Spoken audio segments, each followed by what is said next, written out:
Welcome Hex Encounter players to my series on Decisive Campaigns Ardennes Offensive, which was released in mid-November 2021. We'll be having a look at this game via the error court scenario. By now most players will have had the opportunity to look at other YouTube videos, perhaps download the manual or even purchase the game. When I first heard about the Decisive Campaigns Ardennes Offensive being developed, I was not that excited, as I have a copy of Wargame Design Studio Bulge 44 to scratch that particular itch. But as I saw the artwork and the game design, it made me think that this could be one of those games that sets a new benchmark for the Hex Encounter genre. And I think for any grognard of this type of game, really should consider getting a copy, if for no other reason than to examine the game mechanics. Having said that, this is a quite intuitive game, so if you are new to the Hex Encounter genre, this could be a good game to start off with. After a fairly brief peruse of the rules, I'm sure you'll be moving counters around very quickly. But if you really want to enjoy the complexity and subtlety of the puzzle that the designers have presented to us, you will definitely need to spend some time with the rule book. Games of this complexity probably result in there being as many ways to play the game as there are players, as we all look and interpret the rules in slightly different ways. So my intention during this series is to provide you my interpretation of the rules and show you how I go about playing the game. This is the opening screen for the error court scenario. The first thing I recommend you do is turn on the hex information and the hex stats. So the first thing we're interested in is the getting information or recon on the American units. So if we click on a hex, American hex, you'll see our recon number is 43 and our best loss is 12. The 43 is comprised of all the spotting information by all the German units. So for instance, this unit here, although his spotting is in the red eye and indicates a low number, the 43 is actually from all the units that can at least spot the 37th Tank Battalion from their location. So the best loss then is the line of sight from the unit which has the best spotting on the 37th Tank Battalion. Now it may be the 1/10th Panzer Grenadier Regiment, but note that they've got Blanier between them and the 37th. Blanier is a small town and it has an obstruction of 60% of the line of sight is obstructed to try and see through it. Nonetheless, we saw from those red dots that the 1/10th has some information on the 37th, but we'll presume perhaps it's not that one. Now the 1127th, it also has only a red dot on the 37th Tank Battalion, but nonetheless it probably has the best line of sight, noting that between it and the 37th they're all plains or fields. So it's an important part of the game to understand what these recon numbers and best loss means. So for instance, in this hex where the 1127th Volksgrenadier Regiment is located, that hex and this hex beside it have 100% line of sight. So that means the factors will be maximised if they were attacking another unit in that hex. And this one here is 65, representing being across this river. This one here is 73 points of all the units which can actually see into that hex. So it's not just that unit, it's that hex there. It's 73 recon points of all these units which can see into that hex, and the best line of sight is 100, which is no doubt from 1127th, the 111th, because they're beside that hex. Right, so just to refresh some of your memories, the 67 is the strength. So 67 is a pretty good strength unit. Also, if you look in the lower left, you'll see this unit has partial info and identified. So the assessment is that it's at a strength of 67. Now, whether that is or isn't, there's some variability there, because our line of sight is poor on that hex. It's only 12, and a recon only has 43 points. The best loss is the percentage. So if we have a look at this hex here, the best line of sight is 30, no doubt from this unit here, and the combined recon is 48. And down we go there. So one of our first questions would be is how can we improve our information on these American units in particular, the 25th Cavalry Squadron and the 37th Tank Battalion. So we've got 4312 there and 4830 there. So we can select the 1127th, and he has the 559 Volksgrenadier Division headquarters. So what we can do with him is go to the Officer tab, select Recon, and say we're going to play this card. We then select the 48th, play card, and then Kurt tells us he visited and improved their recon ops. So well done there, Kurt.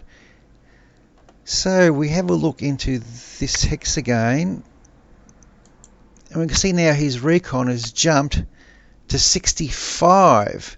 So certainly getting better equipment perhaps to the 1127th there has improved their ability to get information. Notice that the loss, or the best loss, hasn't changed. This is because the unit hasn't moved. It still has the same obstructions in that hex, i.e. certain trees and formations. Also notice that this chap here, with his improved recon, is also, we now have a better recon number on this hex where the 37th is located. Has a recon factor now of 55 and a best loss of 12. Obviously the best loss is not changed because we haven't improved our angle on that hex as far as viewing it. So there's some important things to consider at the start of this scenario. So just to emphasize the point, early in the scenario you should think about improving your recon numbers, because there's nothing more hopeless in the game than attacking with low recon and low best line of sight. So we can see in this unit, this stack of units here, we have the Aufklärung Abteilung, which is the recon unit. So if we put him on the top of the stack, then we select him. Oh, I thought we could select him that way. So what we're going to do is we're going to move him into Blanair and see what happens with our spotting numbers. Right click and he moves there. Right, so we then have a look in this hex here. Right, so it's gone up 3 points. Our best loss here has now jumped up to 50, so that's starting to get much more reasonable. And this guy over here still has 30, so we're still looking into the trees, and so that best loss has not improved. In fact, the recon number there, I don't think that improved either, but these things happen. So also notice that this formation is in a different colour, so if we wanted to, we could allocate a recon card to the Ardennes unit, but I sort of prefer to maybe give it to an armoured unit or another unit, so you have more units which have the ability to collect information at a reasonable quality. Now this unit down here, it's very interesting that he is now 70. So I think previously he was 61. So we're getting more information on this guy now. So he was actually stronger than what we originally thought when we spotted. So you can see early in the game, or it's all about reconnaissance, finding out what these guys, the bad guys' strength is. Also note with partial info and identified, if he stays in that hex for the next turn, the hide factor for that hex would be split in half, and in this case here it's only go from 4 to 2, but nonetheless that means we have more information on that hex. Whereas this chap here in the light forest area, his hide factor would reduce to 12. And the way the information is assessed is the recon minus the hide factor, and 20 gives you the partial info, and then that's on a sliding scale up to a 90 for full information. So we're looking here at this chap here. Our best loss is not too bad. We got him up to 50. At this point, we believe this guy's entrenchment is 47, so that's pretty high. Need to try and get him to move so we can attack him. While we're here, we'll just have a quick look at action points. So this unit here, we'll see we have 100 action points, and they are what are expended to move, enter into combat, etc. So you'll see with this Ardennes unit, he is now down to 73 because it took us 27 movement points to get into this hex here. So we could at this stage fire on this unit if we wanted to, or we could move this guy around to try and get some more information points, however we want to spend that those values. Before we get on with moving units in earnest, we should revisit our headquarters or our officers. Previously we used the officer tab to apply a recon card. So as well as applying cards, the headquarters units can be located in the order of battle.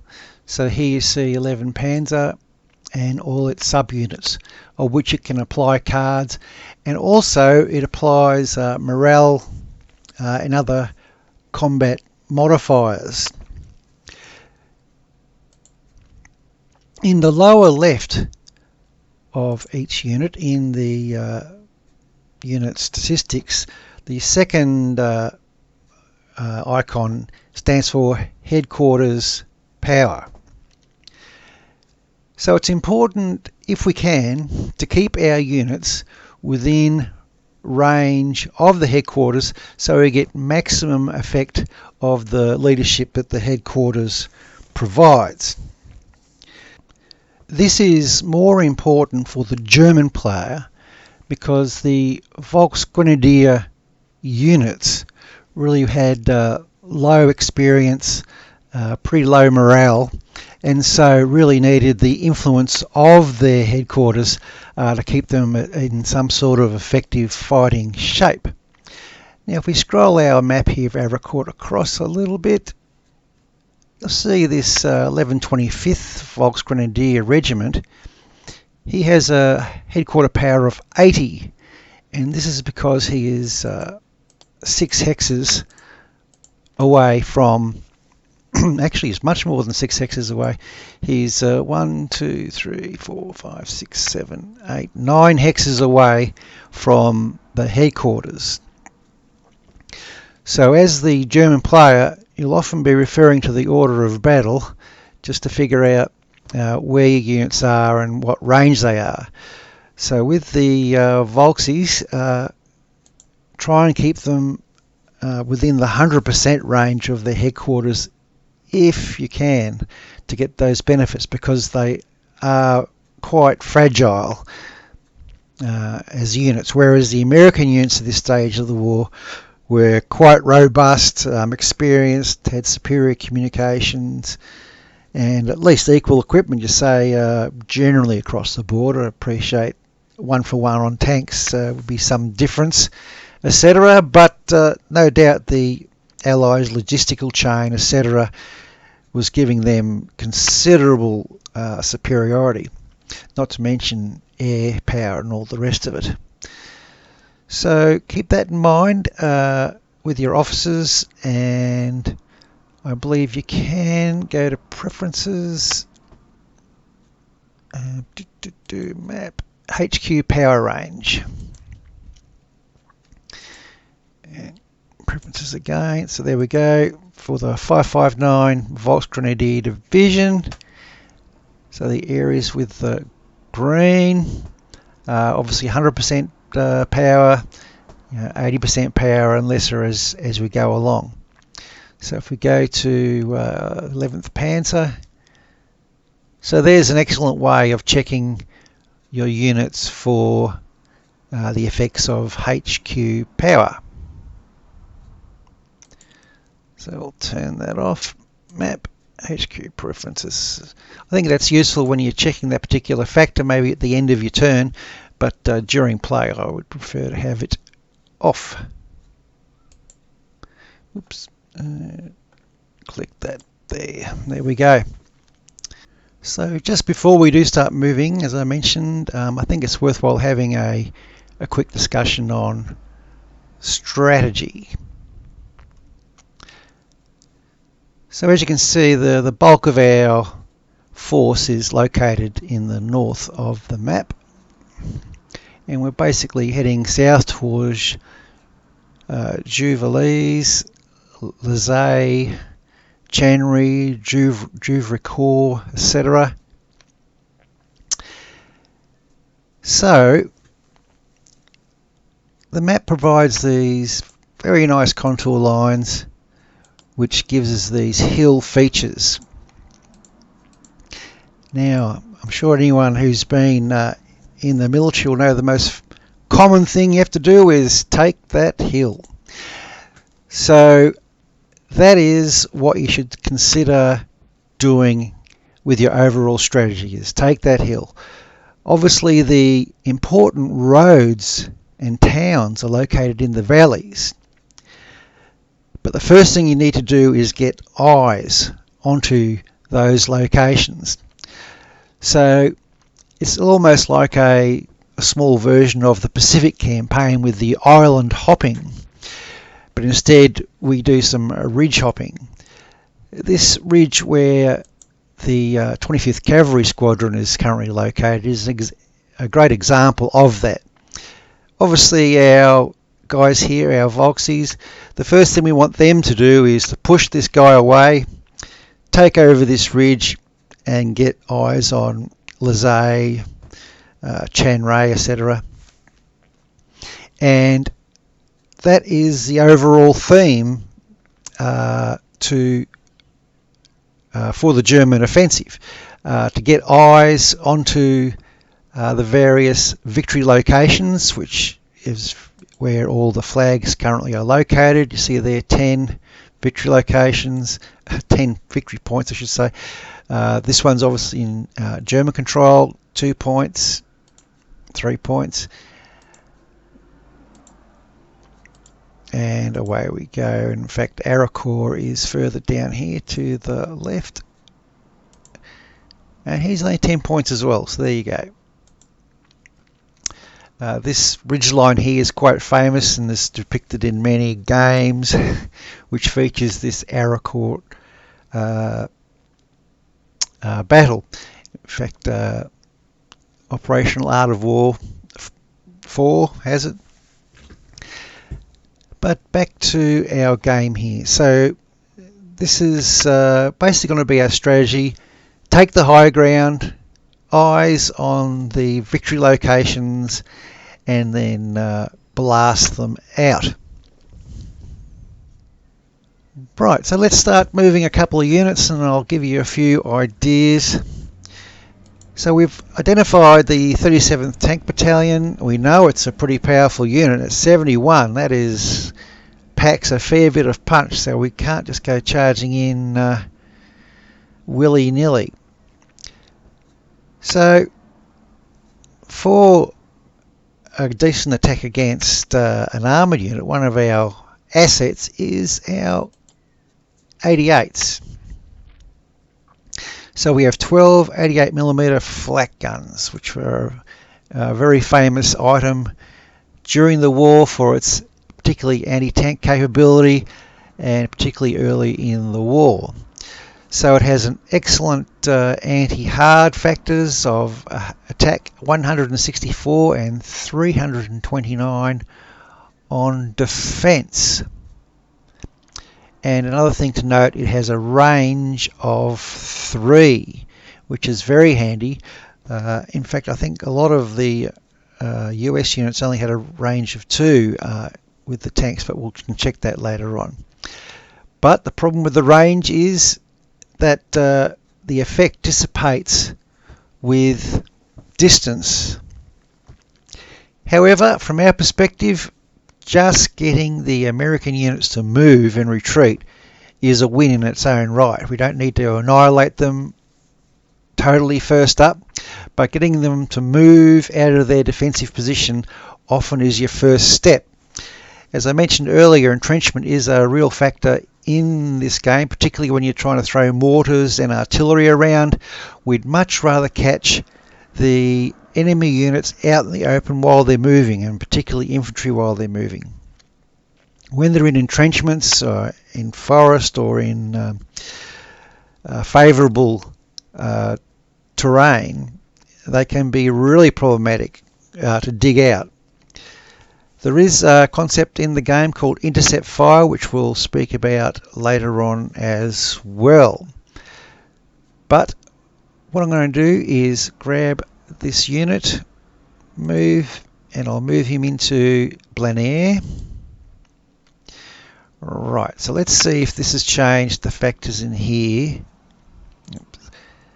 62, so I think our recon factor went up.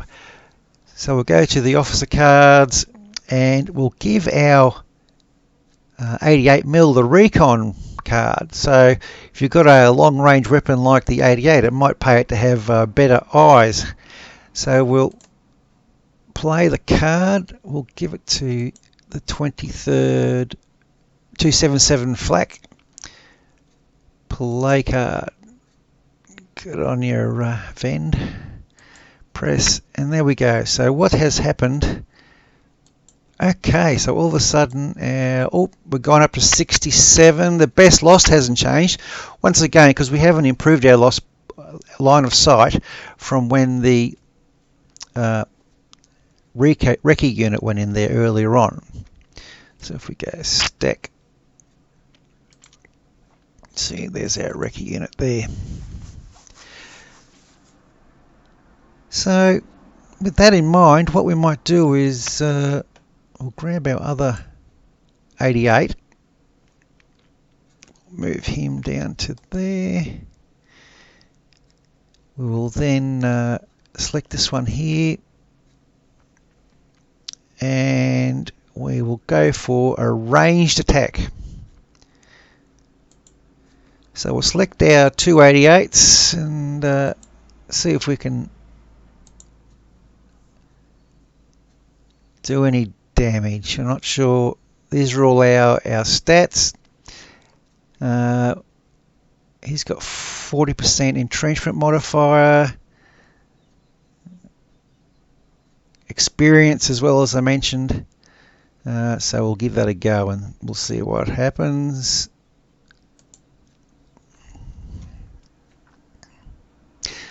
So there we go, our first attack.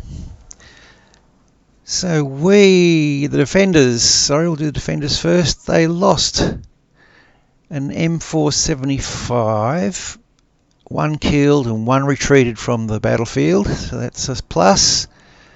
They lost 2 Stuarts. And most importantly is readiness has been reduced from 100 to 94, and of course our readiness has been reduced down to 90. Now, as the attacker, it's important for us to belt down the opposition's readiness, because it is the readiness that feeds the action points which the units use to move, attack, defend, etc. So this is a little bit of the water over the rock type situation. You just have to grind away and beat them down. But it's a start. So our first attack has gone in.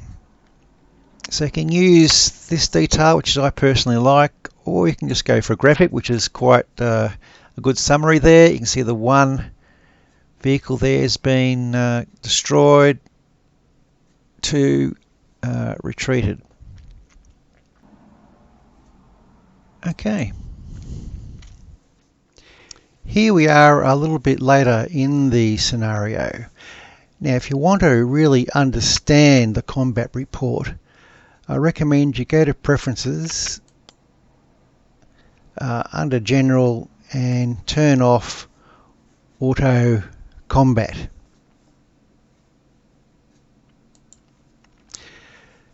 So as you may be aware, each combat is made up of a number of rounds. By turning that off, you will be able to see what happens during each round. So we'll grab the 11th 27th here, we'll put him in move mode and right click to here. So we get the odds come up for a regular attack of 7 to 1. I think that's pretty good odds, so we'll just go attack. So instead of the battle just running through the rounds automatically, it waits for you to initiate the next round. So there's a round of combat, and that time the attacker lost 10, retreated. The defender lost some readiness, but no troops at that stage. So we go to the next round of combat. Right, so they lost 10 from the rear area, and in that round of combat they actually retreated from the front. So there still are some units still alive. So the combat continues, and there we go. So we can go now to the detail. And here is the detail for those rounds of combat which we just witnessed. And you'll be able to then see who retreated, what time, what damage. So all the information is here. So if you do it that way, I think that way you'll get a much better understanding of how a round of combat operates and what these at front and retreat means. Sometimes retreat, particularly for the attacker, can just mean they run out of action points, so they cannot attack anymore, so they come up as retreat. In this case, because the defender has all their numbers in the retreat column and none at the front, that means they did actually retreat as we would understand the term normally. For most attacks, at the conclusion, you find the defender will still have some units at the front so that they actually hold the particular hex. So going to here, this means this 1127th Volksgrenadier Regiment has the chance to move one hex for free, so we might as well do that. So there we go. That is a good way to look at the combat table. So I think at this stage I might just call it quits here. I think there's probably enough information there for anyone to digest at this stage, and I'll keep reading the manual and see what I can come up with to show you next time. So thanks for watching, and enjoy the game.